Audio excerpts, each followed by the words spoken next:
ang magagandang tugtugin for everyone's total entertainment. Busog na kayo sa balita, may hindak pa kayo sa ating mga musika. Sa aming mga advertisers at supporters, mabuhay po kayo. Please join us for more years of public service and entertainment. Ito po ang DWJE 88.1 FM Radyo Pangasinan, your number one pop music station in Pangasinan. 7th anniversary ng Radyo Pangasinan ay hatid sa inyo ng Ezekiel Eatery located at Old Venecia Highway, Lucao District, Dagupan City, owned and managed by Mr. and Mrs. Joseph and Rhea Vera. You may contact them at 0950-015-8478 or 0915-745-8030. Ezekiel Eatery. Jad Dagupan, walay saksakay ang radio station ya iyayag nasaray Dagupenyo. Jad mamalingling, mangin, Burrito. mayombo, Paborito. pantal, Burrito. Poblacion Oeste, Paborito. Tagyat Pugo-Chico, Paborito. Aya, so 88.1 Radyo Pangasinan. Popular sa balita, popular sa musika. Pangasinan Golfwaves Network Corporation. Sa Pangasinan, we are the number one pop music station. DWJE 88.1 FM Radyo Pangasinan. Paborito. Paboritong ang kabataan at matatanda. Paboritong pakinggan sa bus, tricycle, jeep at mga opisina. Paborito mo, paborito ko, paborito natin lahat. DWJE 88.1 FM Radyo Pangasinan. Number one pop music station. Paborito. Ang susunod na programa ay rated GP. GP? Ano yun? Garantisadong pampaborito! Ang inyong mapapakinggan ay isang bayad na programa. Anumang opinyon, balita o pahayag ay walang kinalaman ang himpilang ito. S.P.M. Saray Balitan Matuwa ed Radyo Pangasinan. Programan magipasabi na Saray Matuan nagagawa ed Balay, Probinsya, Bansa, Tandian Intiron Mundo. S.B.M. Saray Balitan Matuwa ed Radyo Pangasinan. Kaulok, Kantabayo, say Lawas Karo, tangka paborito yo. Joseph Kanilang Bacanihes, PM. Saray Balitan Matuwa ed Radyo Pangasinan. Lunes hanggang Biyernes, alas 9 hanggang alas 10 na kabuwasan. PM.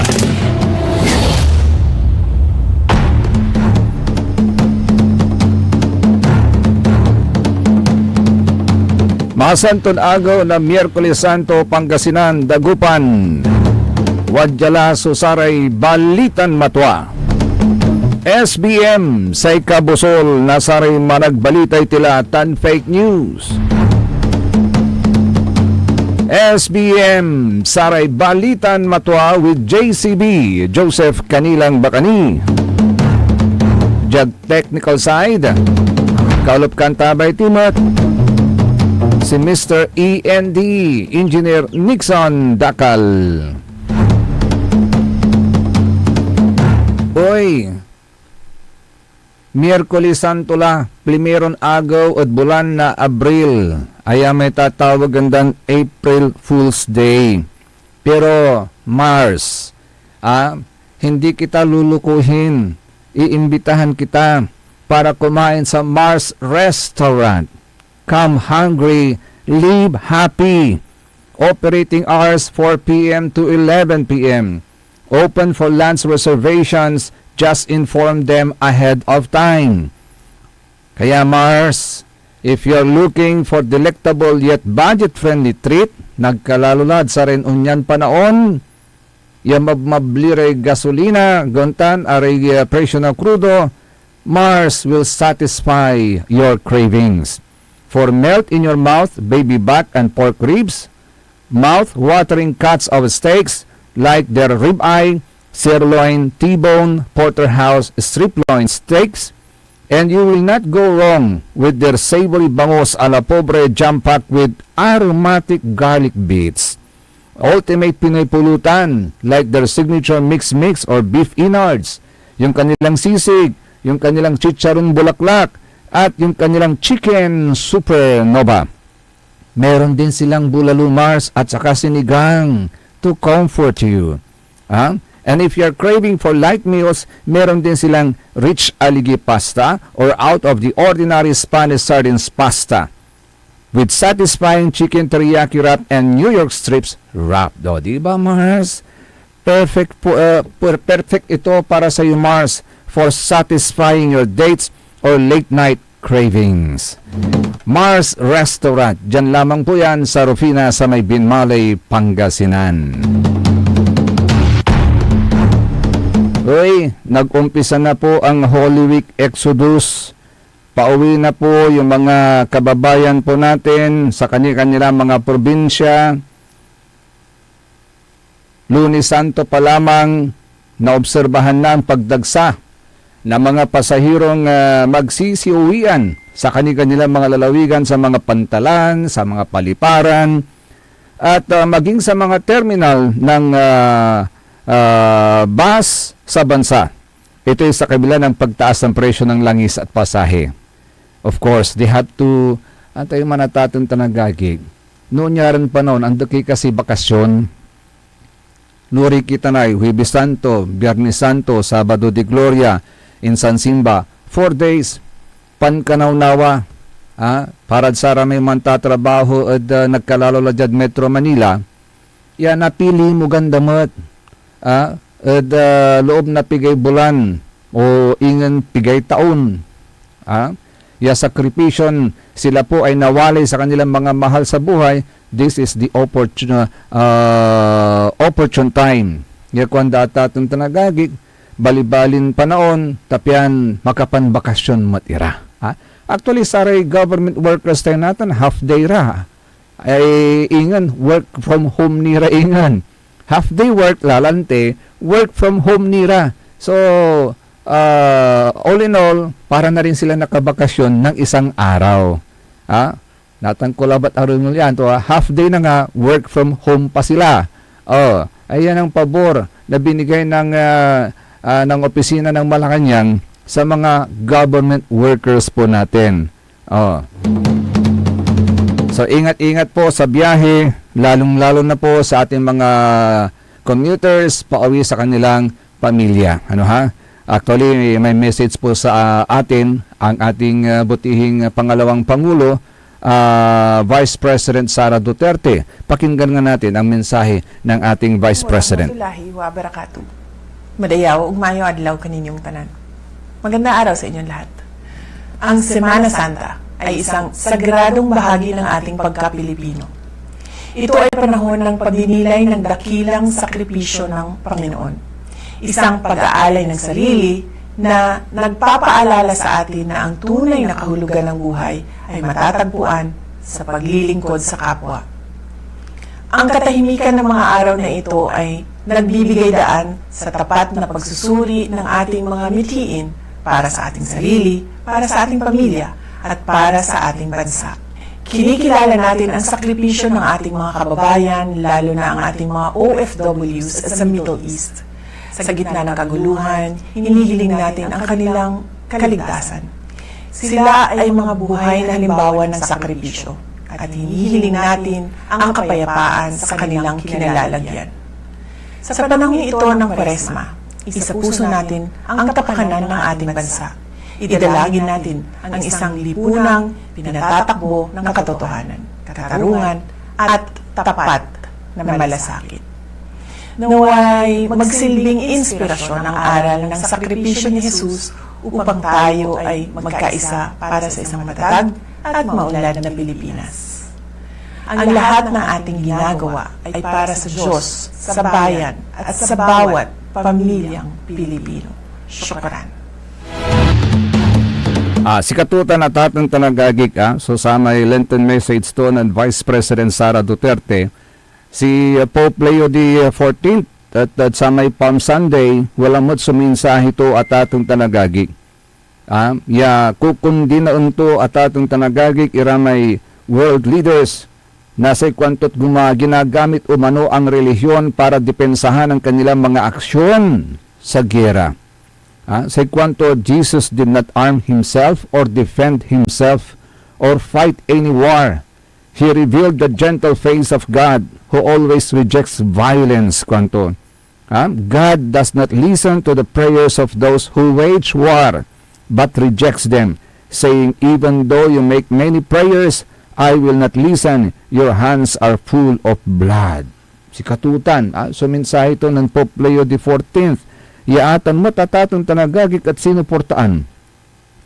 Sinuportahan na sa Mika 14 ya Dalai Lama. The 14th Dalai Lama ya sa kwanto, the 14th Dalai Lama is the highest spiritual leader balot nasa may Tibetan Buddhism. Ya inendorso tutan sa mensahe ng Pope Leo XIV at sa may Palm Sunday Mass calling for peace amid ongoing global conflicts. Yan emphasize to titan that violence has no place in any religion. Kwanto? Ninyay, so kwanto, I wholeheartedly endorse the powerful appeal for peace made by the Holy Father, Pope Leo, during his Palm Sunday Mass. Kwanto? Violence finds no true home in any of these teachings. History has shown us time and again that violence only begets more violence and is never a lasting foundation for peace. Kunto. Sana itong dalawang matataas na leader na to ng Roman Catholic Church at saka ng Tibetan Buddhism mapakinggan ng mga world leaders po natin para matigil na to yung gera dyan sa Iran. Tani balbalog na epekto to ya. Actually atatong talagagik balbalog na epekto to.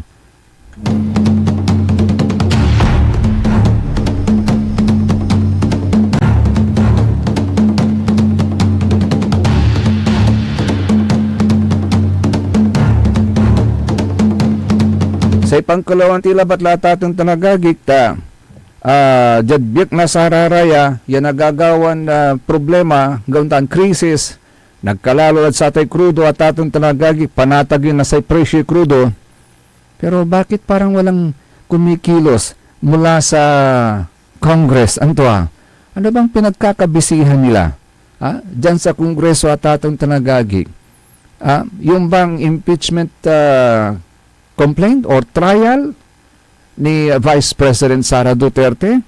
Although ang sabi naman ng ang sabi naman ng chairman ng Justice Committee, ang sabi naman niya, we are not holding trial. Say quantum again, we are not yet determining the guilt. We are not holding trial. This is just a clarificatory hearing to determine probable cause. Si katuya si babaga ng House Justice Panel Chair Jervil Luistro at sa ating gagawin na committee hearings ira. Pero antayo, dumamot so kanunutan na sari aron niya tutuod sa ating gagawin da. They have si Miss Oliva ay iba rin ang kanyang pananaw na walay nababasa tuod sa ating reaction natin. Gagawa na sa Committee on Justice, the Tanad House of Representatives. Gabayon dangalan. Parang sa kayo. Ano ang tumod sa may point of view to, di tanad sa tanya gagawin niya hearing, committee hearing na sa Committee on Justice, di tanad House of Representatives, ni paakar at sayo sa may impeachment process para kinan Vice President Sara Duterte. Nasa Committee on Justice tayo ngayon under the leadership of Congressman Luistro at dito nagsisimula ang tunay na proseso ng impeachment. Hindi ito trial, hindi ito conviction, ito ay screening, isang layered legal process. Let's be very clear. May 5 levels bago pa ito makarating sa plenary. Level 1. Sufficiency in form. Kompleto ba ang complaint? Verified ba? Maayos ba ang pagkakafile? Level 2. Sufficiency in substance. Assuming totoo ang lahat. Pasok ba ito sa impeachable offense? Level 3, sufficiency in grounds. Ito ang latest. May sapat bang factual basis para ipagpatuloy? Level 4, committee hearings, evidence stage. Dito na sinusubok ang lahat. Witnesses, documents, cross-examination. Dito nagkakaalaman kung kwento lang o may laman. At level 5, probable cause. Final filter. May sapat bang ebidensya para iakyat sa plenary? At nasaan tayo ngayon? Hindi pa tapos ang proseso. Hindi pa napapatunayan ang kaso laban kay VP Sara Duterte. Pero kung titingnan mo ang naratibo, namayaan ko na. Habang ang mundo may giyera sa Middle East, ang Pilipinas nakaharap sa mataas na inflation at may mga usapin na malawakang korupsyon na hindi pa rin nasasagot. Ito ang sentro ng diskurso natin at doon napapasok ang mas mabigat na tanong. Is this about accountability or is this about political positioning? Dahil kung proseso lang ito, bakit parang minamadali ang narrative? Kung ebidensya ang basehan, bakit parang ingay ang nangingibabaw? Kung may kasalanan si VP Sara Duterte, patunayan sa tamang proseso. Pero kung ang impeachment ay nagiging entablado ng politika habang ang bayan ay may mas malaking krisis. Let's be honest, hindi na ito hustisya. Ito ay distraction at posibleng division. At ang tanong, kaya ba nating hatiin ang bansa ngayon habang mas malaki ang apoy na dapat nating apulahin? Another day, another regal POV. Si katutan na tatong agagik so sa may point of view madam, agaunta na tatong tanagagik. Ano ba talaga? Ito ba yung panahon na dapat pag-ukulan natin ng pansin? Yung impeachment na yan. Nunutan ko lalaingan may panahon si Presidente at si Tatay Digong, Gauntan. At wala man sa movement ng saman, i-impeach damat ng saman si Vice President Leni Robredo. Pero antay kwento, ng Tatay Digong, antay kwento, ba't tudsara may ng tupet, no susuportahan tutan. So, planon impeachment kontra kinan saman, kinan Vice President, dating Vice President Leni Robredo. So kwento ng saman, at ating tanagagi ka, dingulan tayo. So, may nibalikas ng saman ng Tatay Digong. Sir, may nagsampa na po ng impeachment complaint against Vice President Leni Robredo. I won't allow. I won't. Do you think, sir, may basehan po para ma-impeach nga po siya? What are your thoughts po? Look, we just had an election. Guys, lay off. Let's stop it. You can do other things, but do not tinker with the structure of government. I will not countenance it. Elected yung tao.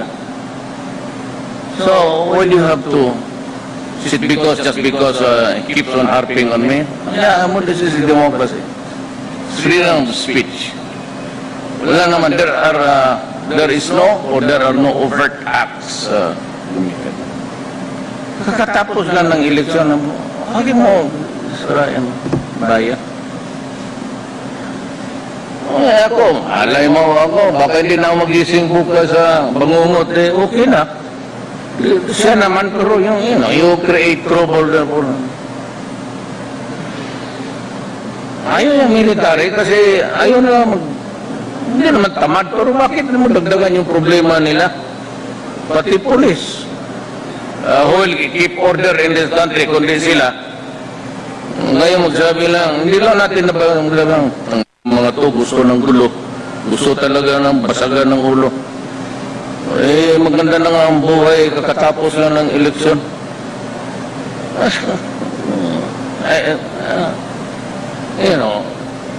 This is a democracy. Leaders are elected. If you don't have to be a son of a it's still the people's choice. Remember that. People's choice. It's a people's choice at atong tanagagik. She was elected by the people. Gaunta na tatong tanagagik. Then let the people decide her fate. Amamot labat. So, gabay ito ibaga, sama niya mensahe ito ng dating presidente, Rodrigo Roa Duterte. Agauntan. Amamot labat. So, sama yung mensahe ito at atong tanagagik. So, she was elected by the people, then therefore, let the people decide her fate. Agauntan. Total, single election, alaga rin election. Agay, like. Agauntan na tatong tanagagi ka. Ay, agi. Ay, kumusta nga pala? Congratulations sa lahat ng mga nag-graduate. Ha? Happy graduation sa lahat ng mga mag-aaral all over the province of Pangasinan. Sa lahat ng mga mag-aaral all over the Philippines din. Congratulations sa inyong graduation. Lalong-lalo na yung mga mag-aaral na nagtapos po sa Binmalay. Good morning nga pala kay Councilor Ariel de la Concha. Councilor Ariel de la Concha ay paborito naman na yan imbitaan. Yaman guest at sari graduations. Actually, mandinayo si Madam Silvia. Binmalay. Kinan Councilor Ariel de la Concha. Tano akin, nyay, so imbaga to, anan Madam Silvia at kinan Councilor Ariel de la Concha, dangalanti pa.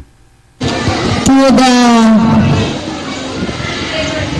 magnanimous Municipal Councilor of Binmalay, the darling of the Prince, the most generous councilor I've ever met, very kind-hearted to the different schools here in Binmalay too, for donating tiles.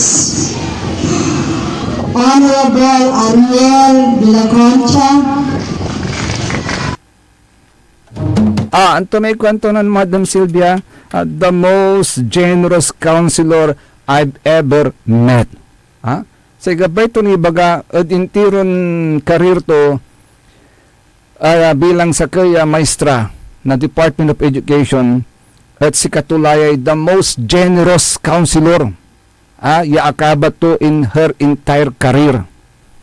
Imagine that, the most generous. Akin ta the most generous ay si Tutulong Lawas. Si Tutulong Lawas, si Councilor Ariel de la Concha.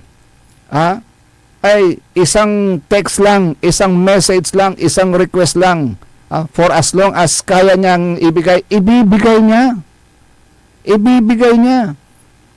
Singa bilang, Ditanad Kalit Elementary School, nan-request ira na tiles para sa may balo-balon na gawaya amay social holda, ay one click. One click.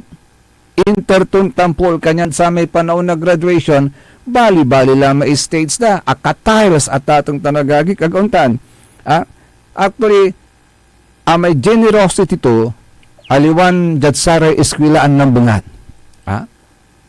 In fact, wala may pangkanaw-nawa ya interad si kato ng Senador Bongo.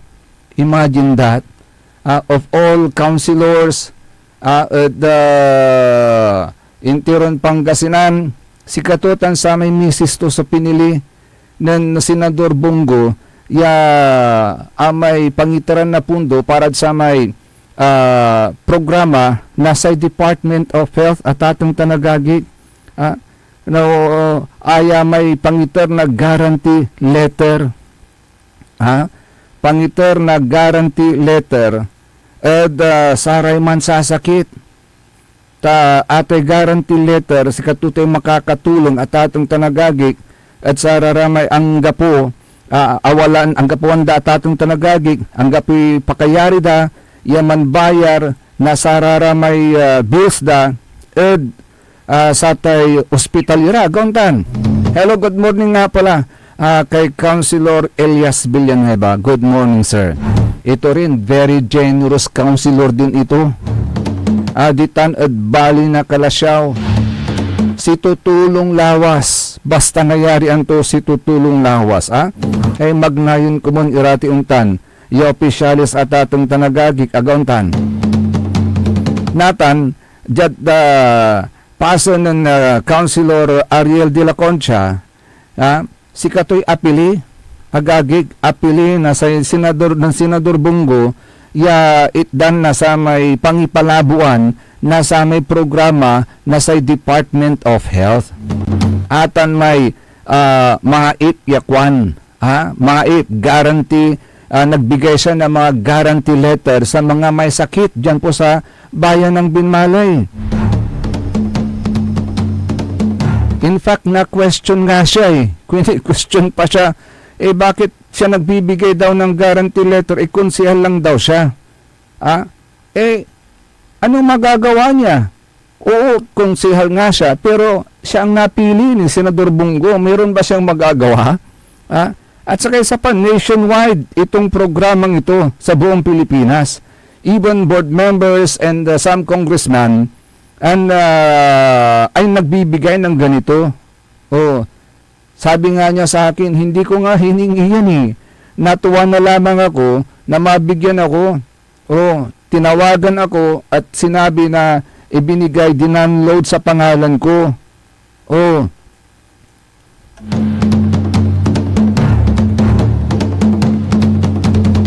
Actually, dalawa sila dyan sa Binmalay, dalawa silang councilor na apalabo na tatong tanagagig na unyanpan kanaunawa.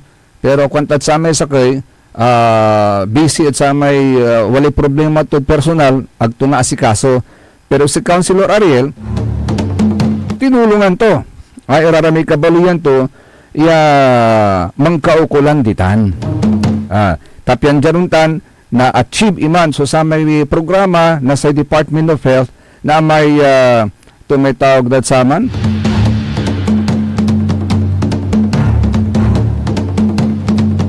Walang cash involved ito Walang cash involved.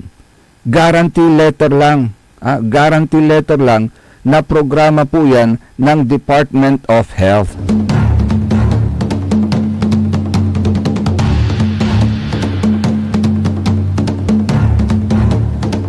Kaso, may nainggit sa kanya.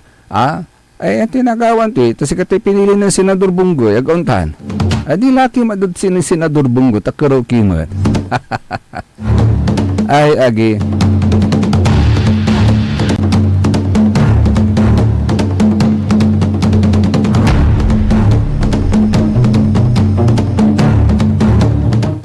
So, good morning kay Councilor Ariel de la Concha, Magnayon ko mon, itaratan niya generosity, ipapanunong mo, nagkalalulad sa eskulaan, balbalagtan niya sa kaya inspirasyon, para sa ugugaw, tapyan untan, manporsigimot ira, manaral at atang tanagagig. Speaking of these children, pawilan titan, so, sa kilalumat, pantutungtungan titan at atang tanagagig, at bali na Binmalay, kaya rin nasarin pakabatan pa imano, kaya rin nasarin pakabatan pa imano at ipawil, nasaray balitan matwa, SBM. Ang putang-putang Iren Balita. Huwag niyo akong subukan. I am sorry. Kung walang kurap, walang mahirap. My God, I hate drugs. Mahiya naman kayo sa inyong kapwa Pilipino. Ang putang-putang Iren Sonata. Son, ang putang-putang Iren Impormasyon. Su number 1 pop music station. DWJE 88.1 FM. Radyo Pangasinan. Paborito. Want to escape the hustle and bustle of city life? Look no further than the River Palm Hotel and Resort, your premier destination for affordable luxury in Pangasinan. Nestled in the heart of Barangay Banyaga, Bugalyon, our hotel is surrounded by the breathtaking beauty of the Agno River. Our haven for comfort embodies the essence of Southeast Asian hospitality. Whether you're seeking a romantic getaway, a family vacation, or just a peaceful retreat, the River Palm Hotel and Resort is the perfect choice. So what are you waiting for? Book a tranquil experience where unforgettable memories are waiting to be made.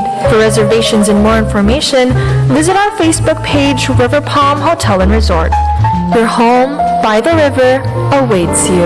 Ngayong 2025 ay ang ika-100 taon ng pagbibigay serbisyong pangkalusugan ng Region 1 Medical Center bilang isa ng 1,500 bed capacity na ospital.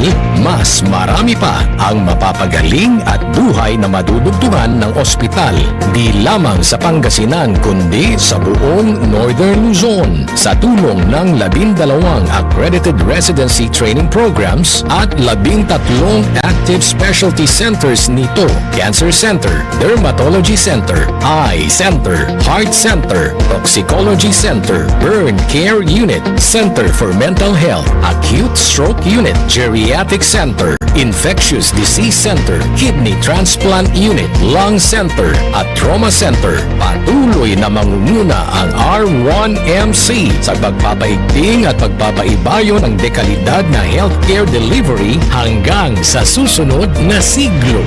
100 years of healing, compassion, and service. Region 1 Medical Center ang inyong partner sa kalusugan. Region 1, number 1. Asahan po ninyo ang dekalidad na serbisyo sa Region 1 Medical Center at ng Department of Health. Ito po ang inyong lingkod, Dr. Joseph Roland O. Mejia, ang inyong Centennial Medical Center Chief ng R1MC. Sa bagong Pilipinas, bawat buhay mahalaga. Para sa ika-7 anibersaryo ng Radyo Pangasinan, ako po ay bumabati sa inyong anibersaryo. Maraming salamat sa inyong serbisyo na ibinibigay sa taong bayan. At kayo po ang isa sa mga nakikita po namin na katuwang ng gobyerno upang ipaabot ang mga dapat mangyari ng taong bayan. At asahan nyo po na tayo po ay magtulungan at dalangin po namin na unaway marami pa kayong serbisyong magagawa at may bibigay sa ating mga kababayan. So mabuhay po ang Radyo Pangasinan at mabuhay po ang lahat ng mga empleyado niyan. Pagbati mula kay Councilor Jonathan T. Ramos ng Lingayen, Pangasinan. Happy anniversary, Radyo Pangasinan. Maraming salamat po sa inyong patuloy na paglilingkod at syempre ang pagbibigay ng tapat at patas na balita para sa ating mga kababayan. Mabuhay po! Mensahe mula kay Councilor Dada Reyna ng Dagupan City. Maligayang bati, DWJE, Radyo Pangasinan. Celebrating 7 years of service is a major milestone, considering the fact that Radio Pangasinan is the only local radio station operating in the province. Salamat sa 7 taon at sa mga susunod pang mga taon ng ating pagsasama. Asahan po ninyo ang mas pinaigting pang paghahatid ng mga balita at katotohanan sa lahat, not to mention ang magagandang tugtugin for everyone's total entertainment. Busog na kayo sa balita, may hindak pa kayo sa ating mga musika. Sa aming mga advertisers at supporters, mabuhay po kayo. Please join us for more years of public service and entertainment. Ito po ang DWJE 88.1 FM Radyo Pangasinan, your number 1 pop music station in Pangasinan. 7th anniversary ng Radyo Pangasinan ay hatid sa inyo ng Ezekiel Eatery located at Old Venecia Highway, Lucao District, Dagupan City, owned and managed by Mr. and Mrs. Joseph and Rhea Viray. You may contact them at 0950-015-8478 or 0915-745-8030. Ezekiel Eatery. Jad Dagupan, walay saksakay ya radio station ya iyayag nasaray Dagupenyo. Jad Herrero, Paborito. Lasip Chico, Paborito. Lasip Grande, Paborito. Apoy, Paborito. Lukaw, Paborito. Anjat Maluwad, Paborito. Aya, so 88.1 Radyo Pangasinan.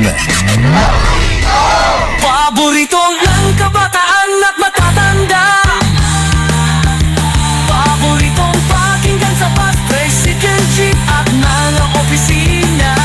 Paborito mo, paborito ko, paborito nating lahat. DWJE 88.1 FM Radyo Pangasinan. DWJE 88.1 FM Radyo Pangasinan. opisina. Paborito.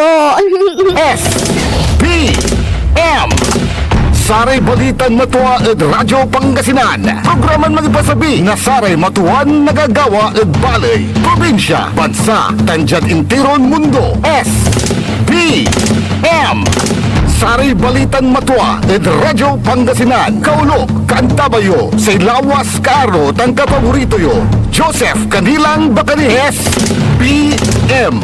Saray Balitan Matua ed Radyo Pangasinan. Lunes hanggang Biyernes, alas 9 hanggang alas 10 na kabuwasan. SBM.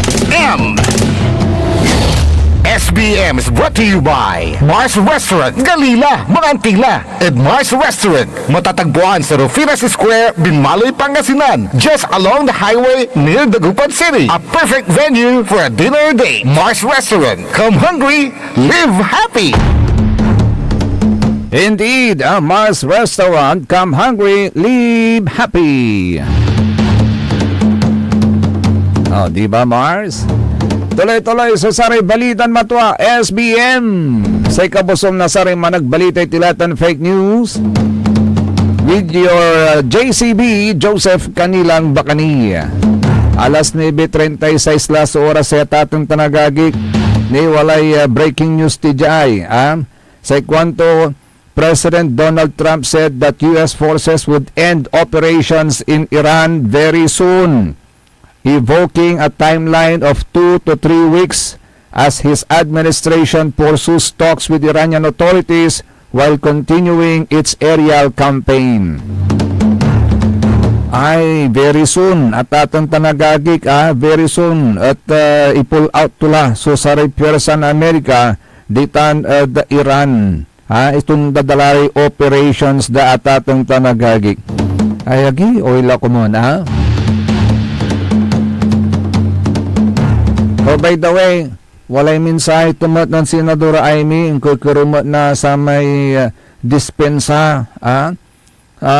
Kukuroon na apology si Senador Amy Marcos at kinan Vice President Sara Duterte for kwanto supposedly causing her misfortune by encouraging her to run during the 2022 elections and allowing her to be subjected to brutal national politics kwanto.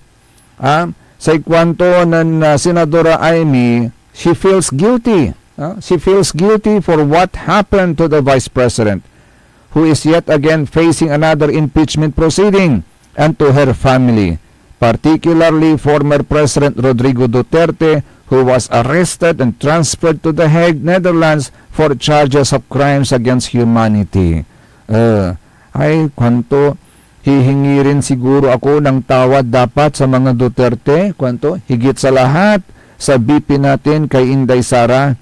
Pinahamak ko siya kwanto, talagang naiisip ko na guilty ako, kwanto, sana nananahimik sa Davao yun, kwanto. Tasi katoy ng kumbinsi matlante, ya na may tandem at sami agito.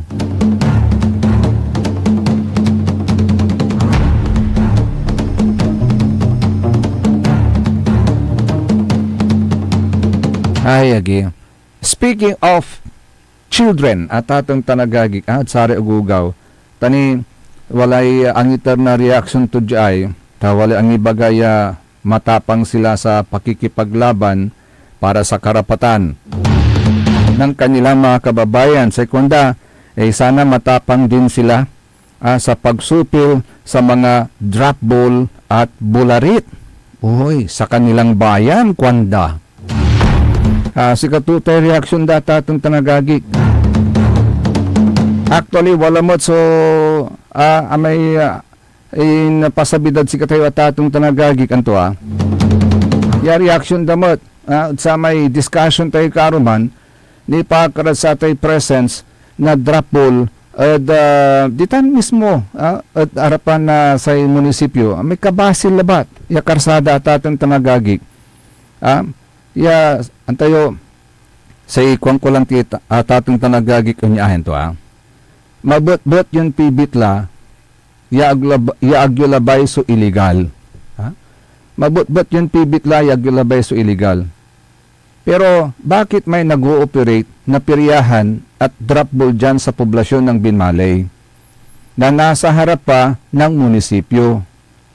Hindi ho ba illegal yung drop ball? At ang pinakamasaklap, nasa tabi pa ng isang public school at marami pang schools na nasa tabi-tabi lang. Kaya tell me, tama lang ba o okay lang ba na makita ng mga bata ang mga ganyang gawain na at their tender age? Nakikita na nila ang ginagawa ng mga matatanda na nai-engage sa pagsusugal? Maganda ba? Tanong, maganda ba na ganyan ang matutunan ng mga bata mula sa mga matatanda? Tama ba? Tama ba na wala tayong ginagawa? Hindi tayo kumikilos? Maging ang ating kapulisan, maging ang ating kapulisan para mapahinto ang ganyang gawain even in broad daylight? Ganyan ba ang klase ng kultura na gusto nating ipamulat sa mga bata? At gawing legal ang isang illegal sa mata at lingwahe ng batas?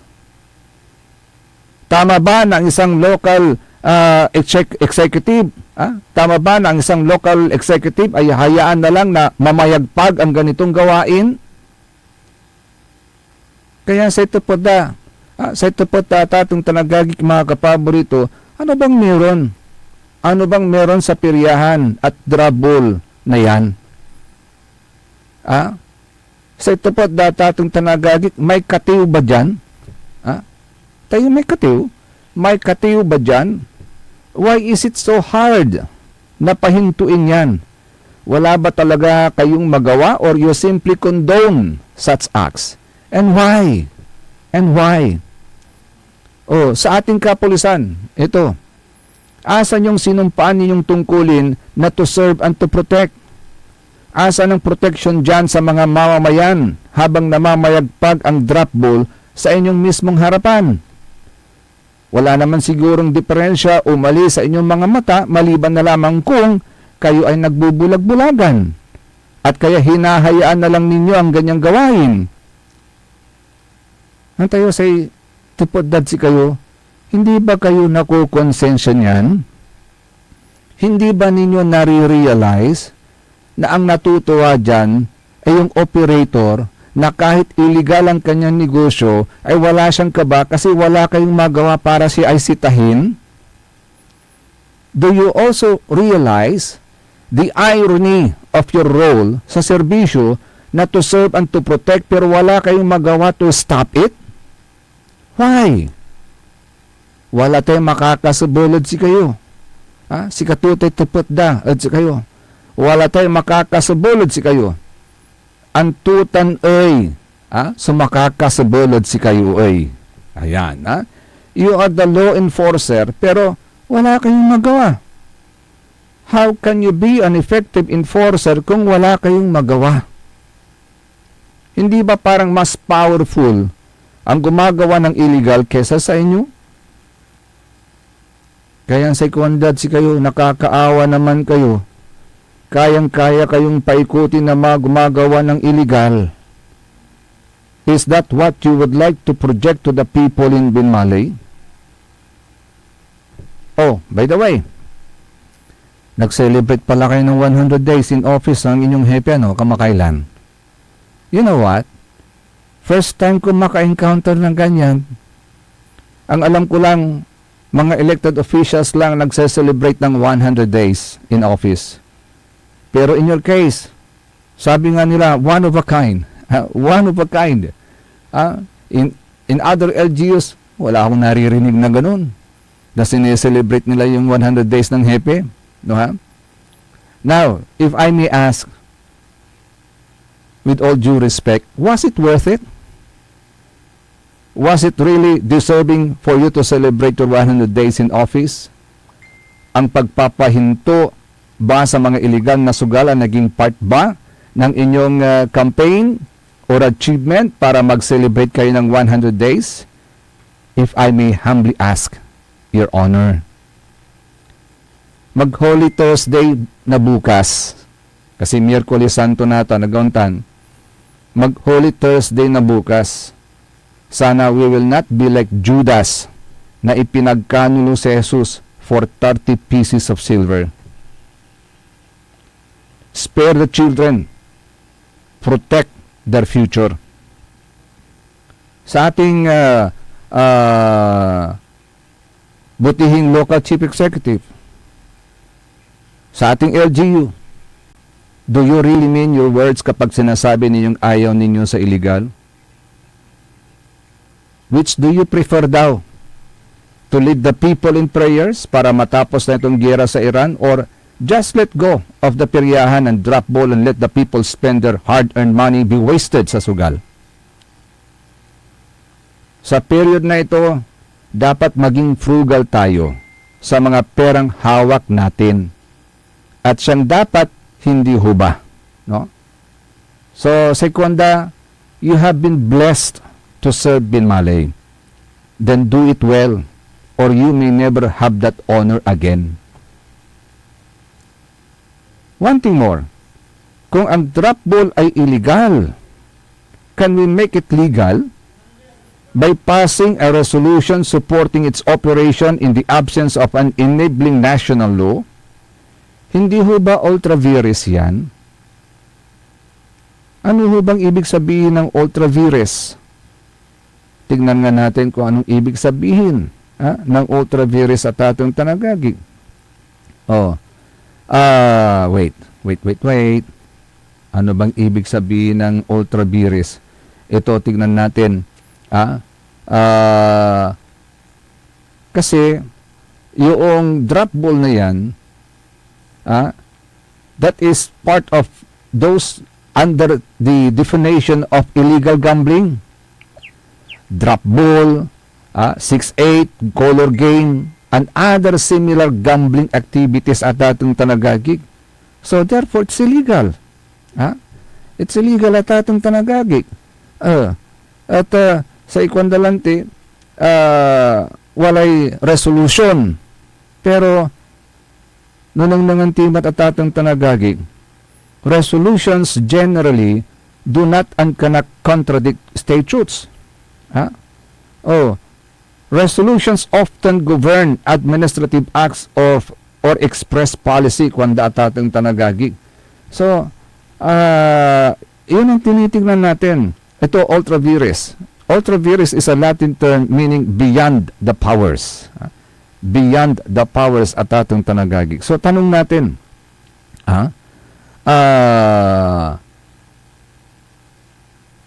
hindi ba ultra vires yan? Again, di ba jurisprudence dictates that a resolution do not and cannot contradict statutes as a general rule, agauntan. So, Seconda, you speak well of the word illegal, and we do hope you really know what it means. Agauntan na tatong tanagagig. Spare the children.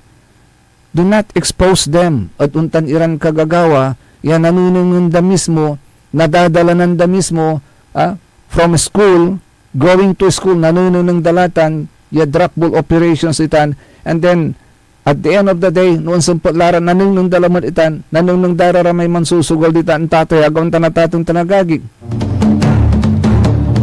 Hindi ba ninyo naiisip na posibleng out of their curiosity, magtatanong din sila? Ano bang masarap dyan sa drop ball? Posible na itanong po nila yan. Ano bang masarap dyan sa drop ball? Kayan, makapoy yung tila batla tatong tanagagig. Ay, nako. Siya, aliwak kaya taga Binmaley, agad niya nagtitan. Pero I spent 3 years of my high school days dyan po sa Binmaley. And the mayor then was the father of the present mayor. 3 years, my high school days, dyan ko ginugol sa Binmaley. So, at ngayon, dyan na po ako nakatira. So, destined to be there. Destined to be there. Dyan ako, di tanak asawa. agaon tanatatin tanagagik. So, my prayers goes to the future leaders of Binmaling. God bless Binmaling na lang, ha?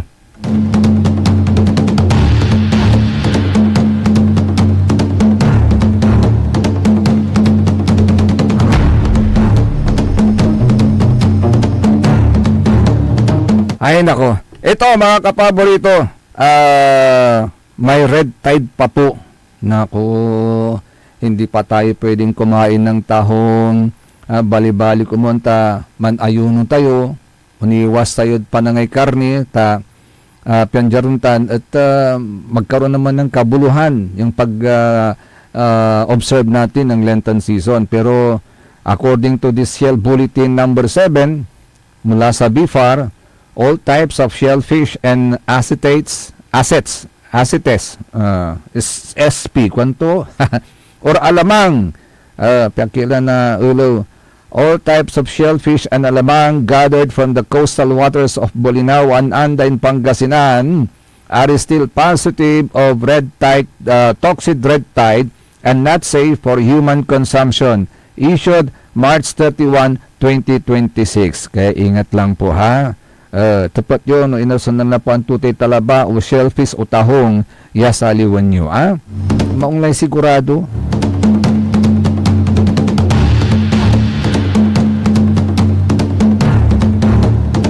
By next week, lalamot at ating tanagagik. Wala increase lalamot. Jad diesel, 12 pesos and 50 centavos per liter. Jad gasoline, 1 peso and 30 centavos per liter. Jad kerosene, 15 pesos per liter. Tagtagay. Grabe yan to, ha? Pero dyan saya pa so pamalabas tayo ng Semana Santa. Dangalanti pa so sa kaya mensahe manala po sa Arsobispo na Lingayen Dagupan Archdiocese, Archbishop Soc Villegas. Kung kami maliliit na bata, pinagbabawalan kaming maligo kapag Biyernes Santo. Bakit daw? Kasi sabi ng matatanda, patay ang tubig. Kasi patay ang Diyos. Tandaan mo palagi na namatay si Jesus at siya ay muling nabuhay at ang ating pag-aalala ng Biyernes Santo ay hindi patay na si Jesus, kundi buhay si Jesus at buhay magpasawalang hanggan. Bawal po bang maghugas? Bawal po bang maligo kapag Biyernes Santo? Ang sagot ay, kapag hindi ka naligo, tanda ba yan ang pagmamahal? Kapag hindi ka naligo, maipapakita mo ba sa mga kapamilya mo na mahal mo sila? Di ba mas magandang naliligo ka para ipakita mo ang pagmamahal mo sa kanila? Kung ang iyong paliligo ay tanda ng pagmamahal mo sa kanila, ang iyong paliligo ay tanda ng maging mabuting katiwala sapagkat ang katawan mo ay hindi sa iyo, gawin mo ang paliligo alang-alang kay Jesus. Gawin mo ang paliligo alay kay Jesus. Gawin mo ang paliligo tanda ng iyong pagmamahal kay Jesus. Hindi bawal maligo, tandaan mo. Ang bawal ay huwag kang magmahal. Ang lahat na gagawin natin dahil sa pagmamahal sapagkat pinahal ka, Jesus. I hope you were helped and guided by this video. God just used me to help and to guide you. And I hope you can share so that more people can receive the guidance and the light that comes from the Lord. Sikatutan so Lenten message sa tatong tanagagik at sikatayo ng Archbishop Soc Villegas ng Lingayen Dagupan Archdiocese. Hello, good morning kay Terjul Paraiso Meneses. Good morning po si kayo kakabsat kwanto. Likewise po sa inyo, good morning kabsat. Kabsat is agi anto at Ilocano sa gabay ito ibagatan agi. Okay. Anya, sa mga kapya balita, mga kapaborito, matapos ang kasunduan sa mga manufacturers na nasa ilalim ng Unified Package for Livelihoods, Industry, Food and Transport o kay Uplift program ng gobyerno, tiniyak ng Department of Trade and Industry na hindi magbabago ang presyo ng mga pangunahing bilihin hanggang April 16. So, we are given until April 16. Hindi magbabago ang presyo daw ng mga bilihin. Sa press briefing sa Malacanang, sinabi ni Presidential Communications Office Undersecretary at Palace Press Officer Claire Castro na nakipag-usap ang DTI sa mga pangunahing manufacturers at nangako na panatilihin ang kanilang mga presyo. Na sabi nila, nakausap po natin kahapon si Secretary Chris Roque at nag-report po siya sa Pangulo sa uplift. So nangakoan niya mga manufacturers na hindi magkakaroon ng price increase hanggang April 16. Maging ang DTI anya ay nangako na magsasagawa ng lingguhang monitoring ng basic commodity prices at muli silang magkikipagkita sa mga manufacturers para masiguro na hindi tumaas ang presyo, partikular na sa gitna ng pagsirit sa presyo ng langis.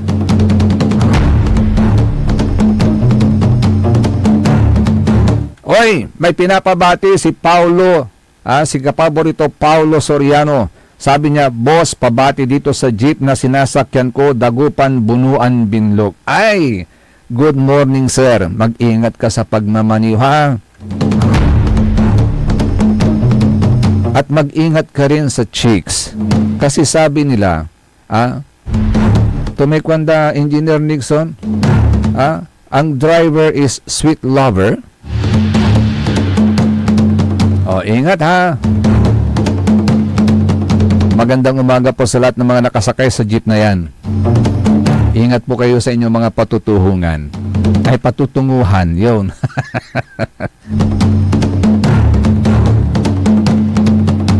Hanggang pala malam, yung oras ay atin tanagagik. By the way, tomorrow hanggang Saturday, wala po tayo, off-air po tayo in observance of the Lenten season. But on April 5, which is the anniversary date ng Radyo Pangasinan, magbabalik po tayo sa ere. So, sa pagsapit po ng ating ikapitong anibersaryo, 7 years of existence, na nagbibigay ng Saray Balitan Matwa, at si kayurang dumurong ng tayo at ating tanagagik.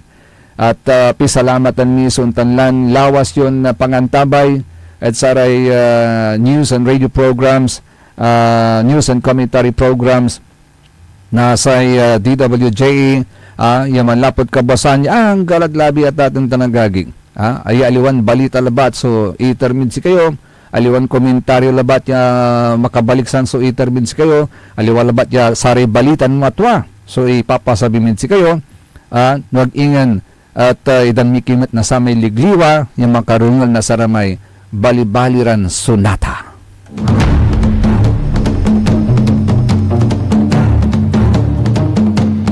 At sa mga sponsors po natin, maraming salamat.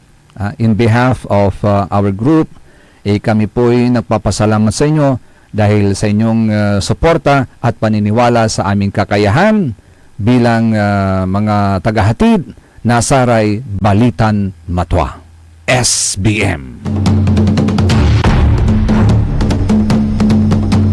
Kaulo pakantabay lalangula at saray balitan matwa SBM sa kabusol na saray managbalitay tilatan fake news sa ilawas yun kaaro lawas yun kapaborito JCB Joseph Kanilang Bakani. Kantabay team at the technical side si Mr. END Engineer Nixon Dakal. Ingat po kayo ha. Sana magkaroon po tayo ng makabuluhang Lenten observance ha. Sige po mga kapaborito, dito lamang sa number 1 Pop News Sick Station ng lalawigan ng Pangasinan, DWJE 88.1 FM, Radyo Pangasinan, Paborito! Ang inyong napakinggan ay isang bayad na programa. Anumang opinyon, balita o pahayag ay walang kinalaman ang himpilang ito. SBM Saray Balitan Matwa ed Radyo Pangasinan. Programan magipasabi na Saray Matuan nagagawa ed balay, probinsya, bansa, tandyan intiron mundo. SBM Saray Balitan Matwa ed Radyo Pangasinan. Kaulok, Kantabayo, sa Lawas Karo, tan kapaborito yo, Joseph Kanilang Bakani. SBM Saray Balitan Matwa ed Radyo Pangasinan. Lunes hanggang Biyernes, alas 9 hanggang alas 10 na kabuwasan. SBM Tired of the stress and noise of the city? And looking for the perfect getaway? Good thing there's JMax Resort Hotel. Cozy rooms, a refreshing pool, and a peaceful escape for the whole family. Whether you are on a trip, a barkada outing, or even solo retreat, JMax Resort Hotel is the perfect destination. So pack your bags, leave the stress behind, and discover the place where relaxation meets comfort. JMax Resort Hotel, your perfect place for any kind of occasions. JMax Resort Hotel is located at Villanueva Street, Poblacion Norte, Santa Barbara, Pangasinan. For inquiries, you may call at 0947-980-3263 or 075-63